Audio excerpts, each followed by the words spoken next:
Guys, good evening friends. अभी के जो हमारे इवनिंग सेशंस चल रहे हैं उनमें हम कर रहे हैं आपकी टीएस ग्रेवाल की बुक से chapter first, financial statement of not for profit organisation. हम इस चैप्टर के 35 तक सारे क्वेश्चन को सॉल्व कर चुके हैं। आज हम उसी को आगे कंटिन्यू करेंगे क्वेश्चन नंबर 36 और 37 के साथ। इससे पहले वाले सारे क्वेश्चन प्लेलिस्ट में हैं, आप जब वहाँ जाकर देख सकते हो। और साथ ही आपको दूसरी प्लेलिस्ट और मिलेगी एनसीईआरटी की बुक से। तो अगर आप लोग चाहते हैं कि एनसीईआरटी के वाले बुक के क्वेश्चंस भी देखें तो आप वहाँ जाकर उनको भी देख सकते हो। साथ में एक प्लेलिस्ट और मिलेगी आपको बिजनेस ऑर्गेनाइजेशन की, तो आप बिजनेस ऑर्गेनाइजेशन वाले वीडियोस भी देख सकते हो। सारे चैप्टर्स हम उसमें कवर कर चुके हैं और एवरी सैटरडे शाम को 7 बजे एक वीडियो आती है जिसमें हम लाइव क्लास लेते हैं, जिसमें हम लोग बिजनेस ऑर्गेनाइजेशन या बिजनेस स्टडीज़ के आपके जितने भी ऑब्जेक्टिव्स हैं जो कि आपके बोर्ड एग्जाम्स में आने के चांसेस बहुत ज़्यादा हैं, हम उनको डिस्कस करते हैं। तो आप सब लोग प्लीज़ वो लाइव क्लास ज़रूर अटेंड करो। हर सैटरडे को शाम को 7 बजे आती है, हिंदी मीडियम और इंग्लिश मीडियम वाले दोनों स्टूडेंट्स के लिए। उसमें हिंदी मीडियम के भी क्वेश्चंस होते हैं और इंग्लिश मीडियम वाले भी होते हैं। बहुत ज़्यादा बड़ी क्लास नहीं होती, मुश्किल से 20-25 मिनट की क्लास होती है। तो प्लीज़ आप लोग वो क्लास ज़रूर अटेंड करो, क्योंकि वो ऑब्जेक्टिव्स में जो मार्क्स होते हैं ना, वो गेन करना बहुत ईजी होता है, बहुत आसान होता है अगर हम एक बार उनको देख लेते हैं। तो मुझे पता है अलग से तो उनको नहीं, कोई भी स्टूडेंट नहीं पढ़ता, तो इस क्लास के बहाने से आप उनको कर लोगे और इजीली वो नंबर आप ले सकते हो। और जो लोग चैनल पे फर्स्ट टाइम आए हैं, welcome to the channel. My name is Umang Sharma.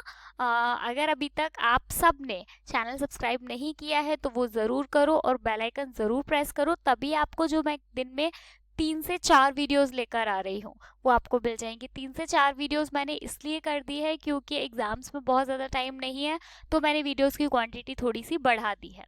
चलिए करें स्टार्ट नंबर 36 के साथ। क्या बोल रहे हैं? Book value of furniture on 1 अप्रैल 2019 60,000। ठीक है, फर्नीचर की 1 अप्रैल 2019 को कितना अमाउंट दिया हुआ है, वैल्यू कितनी दी हुई है, 60,000। Half of this furniture is sold 20,000। अब देखो ये अलग अलग चीजें हैं। आधा फर्नीचर बिक गया, 20,000 उसका क्या था, जो 20,000 ऑन 30 सितंबर 2019। आधा फर्नीचर बिक गया 2019 को 20,000 का। उसके बाद में depreciation is to be charge on furniture 10%। Depreciation 10% का है। Calculate loss on sale of furniture. ठीक है, बनाना क्या है हमको, इनकम एंड एक्सपेंडिचर अकाउंट बनाना है और फर्नीचर अकाउंट तो बनाना ही पड़ेगा। ठीक है, स्टार्ट करते हैं। अच्छा एक चीज़ और बता दूँ स्टार्ट करने से पहले, 36 और 37 आप लोगों को याद दिलाएगा कुछ कुछ 11th क्लास में चैप्टर पढ़ा था डेप्रीशिएशन, ये बहुत कुछ डेप्रीशिएशन जैसा ही है। तो आप सबसे पहले यहाँ पे क्या करो, कैलकुलेशन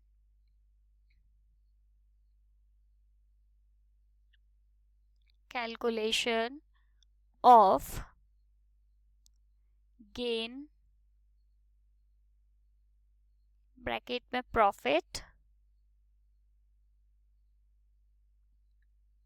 और प्रॉफिट और loss sale of fix assets of fix asset.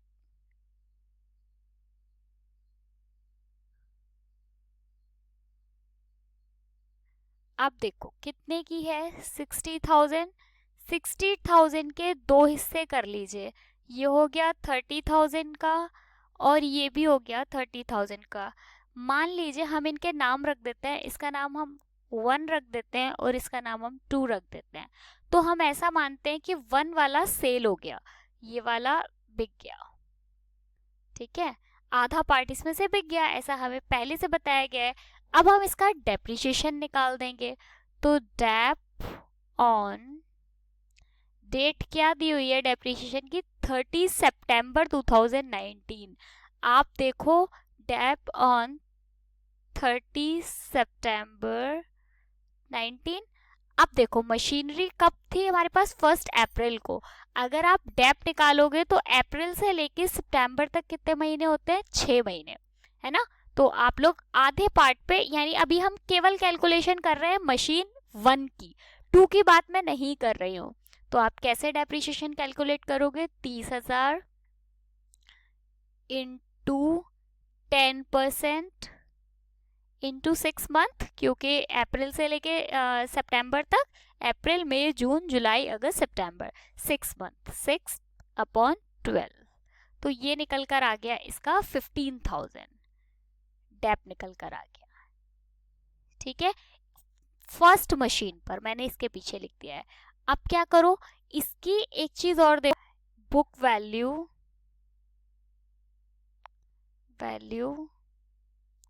Of book value on date of sale, यानी सेल वाले दिन इसकी बुक वैल्यू कितनी होगी, 30,000 में से 15,000 डेप का अमाउंट आपको माइनस करना पड़ेगा। तो 30,000 माइनस 1,500 इज इक्वल्स टू 28,500। ठीक है, अब क्या करेंगे हम, selling price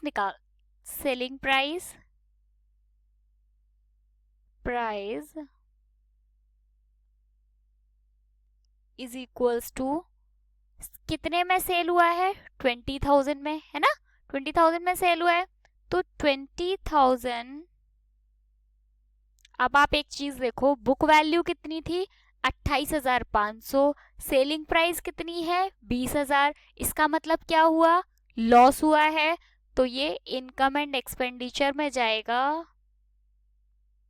income and expenditure में, ये तो मैंने आपको समझाने के लिए इनकम एंड एक्सपेंडिचर लिखा है, वैसे ये क्या है, लॉस है, आप इसको लॉस के नाम से लिखोगे।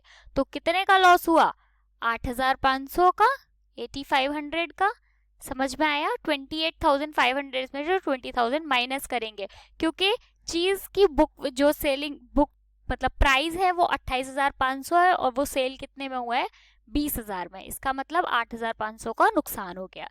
ये तो हमने बात कर ली किसकी, मशीन ए की। अब आते हैं मशीन 2 पर, सेकेंड मशीन। ठीक है, कितने की मशीन है, 30,000 की। अब क्योंकि ये मशीन तो सेल नहीं हुई है, डेप्रिसिएशन का अमाउंट 10% दिया हुआ है, तो इस पर पूरी साल का डेप निकालेंगे, क्योंकि ये ना तो ये सेल हुई, तो ये ऐसा तो है नहीं कि इसमें 6 महीने या कुछ ऐसा होगा, है ना, इस पे पूरा तो ये कितना निकल कर आएगा, 3,000 रुपए। ठीक है, तो इसका डेप कितना निकल कर आया, 3,000। अब आप क्या करोगे, 30,000 में से 3,000 माइनस करोगे तो कितना आएगा, 27,000। 27,000 क्या किया, समझ में आया ना, 30,000 की मशीन थी, डेप को माइनस कर दिया, 27,000 क्या निकल कर आया हमारा, बैलेंस कैरी डाउन। अब क्या करोगे, देखो डेप्रीशिएशन की अगर हम बात करें, पूरी साल में डेप कितना लगा, तो डेप अकाउंट में कितना जाएगा, आप देखो डेप हमारे पास दो हैं, एक तो पहली मशीन पे 1,500 का लगा और दूसरी मशीन पर 3,000 लगा, तो आप इसे अलग अलग दिखा दोगे, 1,500 प्लस 4,500 इज इक्वल्स टू 3,000। तो ये टोटल मिला के हो गया 4,500। टोटल पूरी साल में दोनों मशीनरीज पर 4,500 का डेप लगा। ठीक है, अब हम इसका बना लेते हैं फर्नीचर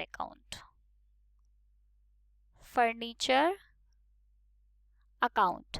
अब आप मतलब मुझे लगता है आपको ये चीज समझ में आई होगी। क्या किया है, दो पार्ट्स में डिवाइड कर दिया, क्योंकि एक मशीन बिक गई, इसमें 6 महीने का डेप निकाल दिया 1,500 रुपए। सेम चीज हमने यहाँ की, दूसरी मशीन पर डेप निकाल पूरी साल का, तो ये कितना निकल कर आया, 3,000, जिसको टोटल करके हमने 45,000। फर्नीचर अकाउंट बनाएंगे तो सबसे पहले कॉलम होगा डेट, ये पर्टिकुलर, मैं ऐसे ही मतलब बहुत ज्यादा वैसे नहीं बना रही हूँ नीट, आप लोग देख लेना, मैं सिर्फ आपको बता रही हूँ कि कैसे बनेगा। पर्टिकुलर अमाउंट, सेम कॉलम्स इस साइड आ जाएंगे, डेट, पर्टिकुलर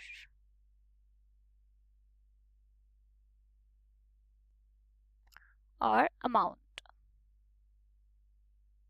ठीक है, अब देखो, सबसे पहले अगर हम बात करेंगे मशीनरीज की, तो मशीनरी फर्स्ट 1 अप्रैल 2019 दिया हुआ है, मैं इसमें कुछ अपने मन से नहीं कर रही हूँ। ये देखो 1 अप्रैल 2019 60,000। तो मशीनरी को दो पार्ट्स में ही लिखेंगे हम, टू बैलेंस ब्रॉट डाउन कितना, फर्स्ट और सेकेंड मशीनरी 30,000 और ये भी 30,000। तो 30,000 मिलाकर 60,000 बाहर आ गया। समझ में आ गया। इसके बाद में आते हैं हम इधर सितंबर डेट दी हुई है 30 सितंबर, तो यहाँ डेट डालो 30 सितंबर 19। अब यहाँ पे क्या, एक मशीन सेल हुई है तो यहाँ लिखो बाय बैंक। मशीन कितने में सेल हुई है, 20,000 में। तो आप यहाँ फर्स्ट मशीन की बात हो रही है तो मैं यहाँ फर्स्ट नंबर लिख देती हूँ ताकि याद रहे। आप इन्हें कुछ भी नाम दे सकते हैं, ABC करके, जो आपको सही रहे वो। ठीक है, अब इस पर डेप कितना लगा, तो बाय डेप, फर्स्ट मशीन के ही डेप की बात हो रही है 1,500 रुपए। इसके बाद में अब सेम चीज हम फर्स्ट मशीन का हमने लिख लिया, अब बात करते हैं सेकेंड मशीन की। तो मैं थोड़ा सा नीचे लिख लेती हूँ, सेकेंड मशीन 30 मार्च 2020, क्योंकि इसमें तो ऐसा कुछ है नहीं कि ये सितंबर किसी और मंथ में बिकी है सितंबर में, इस पे तो पूरे साल का डेप लगाया हमने, तो बाय डेप। सेकेंड, इस पे कितना डेप निकल कर आया था, 3,000 रुपए, क्योंकि 30,000 रुपए का 10% निकालोगे तो 3,000 निकल कर आएगा। इसके बाद में 30 मार्च 2020 में बाय बैलेंस। अब आप एक चीज देखो, आपको पता है बैलेंस कैरी डाउन में कितना आएगा, 27,000, क्योंकि 30,000 की मशीन थी जिसमें के 3,000 रुपए डेप हो गया, तो बचे 3,000 रुपए। अब यहाँ पे क्या होगा, बाय पी एंड बाय, ये भी 30 सितंबर को, सॉरी 30 सितंबर नहीं 30 मार्च को, by profit and loss account. कितना जाएगा प्रॉफिट एंड लॉस अकाउंट में, 8,500। 8,500 कहाँ से आया, क्योंकि 8,500 का ही तो हमें लॉस हुआ था। 20,000 रुपए की मशीन सेलिंग प्राइस थी जिसमें कि बुक वैल्यू कितनी थी, 28,500, इसलिए ये 8,500 यहाँ पर आ जाएगा। अब आप इस साइड का भी टोटल लगा, ये 60,000 है, ये 60,000, और इस साइड का भी टोटल लगाओगे तो ये भी 60,000। आप चाहो तो इन सबको एक बार मिलाकर देख लेना। ये तो हमने क्या बना दिया, फर्नीचर अकाउंट, मतलब मैंने थोड़ा मैसी सा बनाया है लेकिन सिर्फ आपको समझाने के उससे। ठीक है, अब इसके बाद हम क्या बनाएंगे, income and expenditure account. Income and expenditure account,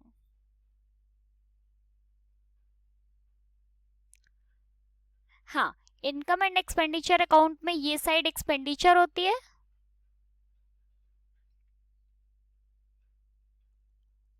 expenditure account, इधर क्या होता है, अमाउंट होता है, इधर इनकम होता है और इधर अमाउंट होता है।